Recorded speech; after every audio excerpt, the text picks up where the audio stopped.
Welcome to the Deep Dive. Thanks for tuning in. Today we're looking at a book that, well, a lot of you have mentioned Clare Leslie Hull's Broken Country. Yeah, it definitely made some waves. It really did. A Reese's book club pick back in 2025. You can kind of see why it grabbed people. We've got Yeah. romance, mystery, thriller vibes, all set out in the Dorset countryside. Sounds like a potent mix. Totally. And it touches on some heavy themes, right? Like first, loves, grief, secrets, the stuff that sticks with you. Absolutely. So today we're going to try and unpack that, figure out what makes Broken Country tick, what makes it so compelling based on the summary we've got. Okay, let's get into it. The story kicks off in 1968, small English village. We meet Beth Johnson. Farmer's wife, married to Frank, living this, seemingly ordinary rural life. But right away you feel something underneath. There's this sadness. Their son, Bobby, died 2 years before. And that loss, it just hangs there. It shapes their routine, their silence almost. It does. They're just going through the motions, it seems. But that quiet doesn't last long, does it? No, Hall doesn't let you settle. Not at all. She hits you with that first line. The farmer is dead. He is dead. And all anyone wants to know is who killed him. Wow. Talk about starting with a bang. Right. Instantly you're hooked. You don't know who died, who did it, but the mystery is there, front and center. It's a really bold opening, sets the stakes immediately. And while the village is reeling from that, Beth gets her own personal earthquake. Yeah, Gabriel Wolf returns. Her first love. From way back, the late 1950s. And he's not just back visiting. He's successful, an author, and he's got his young son, Leo, with him. Right. And their teenage romance, it wasn't just some fling. The summary implies it was intense, formative for Beth. And it ended suddenly when he left. So him showing up again, that's massive. It disrupts her whole life, her marriage to Frank. And it's not just Gabriel himself.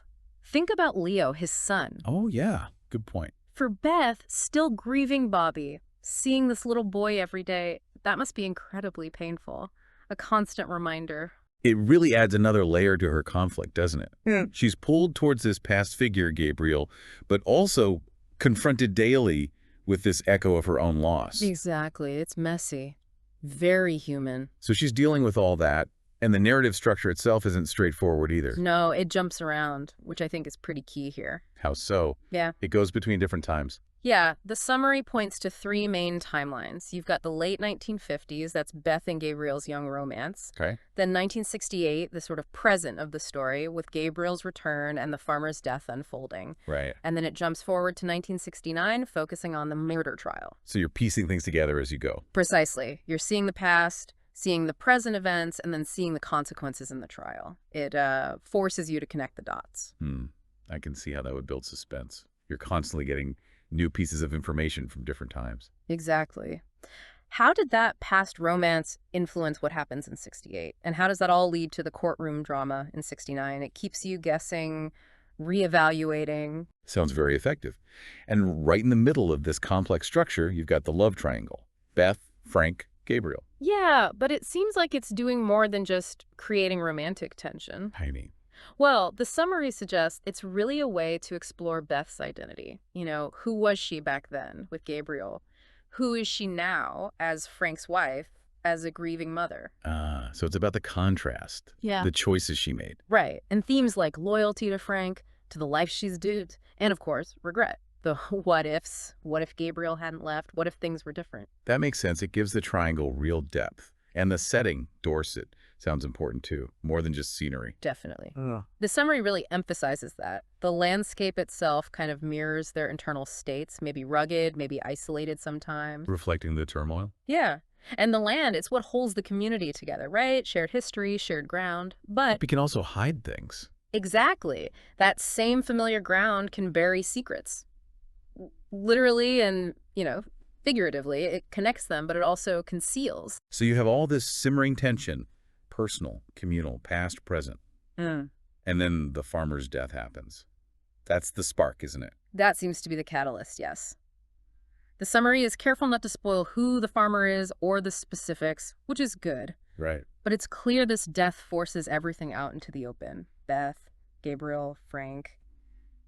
They can't avoid the past anymore. They have to confront truths, maybe lies. And the trial in 1969 is where it all culminates. That's what it sounds like. The arena where all these consequences play out, high stakes. It sounds incredibly emotional. The summary really highlights that aspect. Yeah, it points to the depth of Beth's grief, which sounds really palpable, and her feelings for Gabriel coming back, complicated, maybe tinged with guilt. And Frank. Yeah.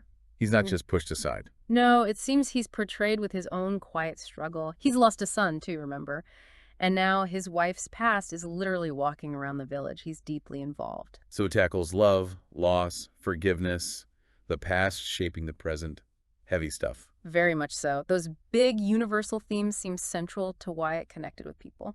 And speaking of connecting, the reception sounds like it was really strong.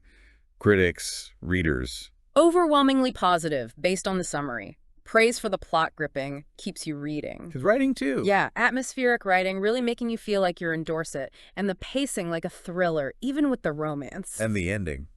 Apparently it's quite something. Unexpected, impactful, leaves a mark. Okay, so wrapping up our look at the summary of Broken Country, it really paints a picture of a very layered novel. Absolutely. Clare Leslie Hall seems to have blended these genres, romance, mystery, thriller, pretty seamlessly. All within this evocative setting, exploring these deep human experiences. It makes you think, doesn't it? About the power of first love, how it can resurface and challenge everything you've built. Especially when it happens right when a whole community is thrown into chaos by a death, a mystery. Right. It poses that question, you know? Yeah. What happens when your past crashes into your present? Especially when there are secrets involved, not just yours, but maybe the whole town's. Definitely something to chew on. It sounds like a book that sticks with you long after you finish it.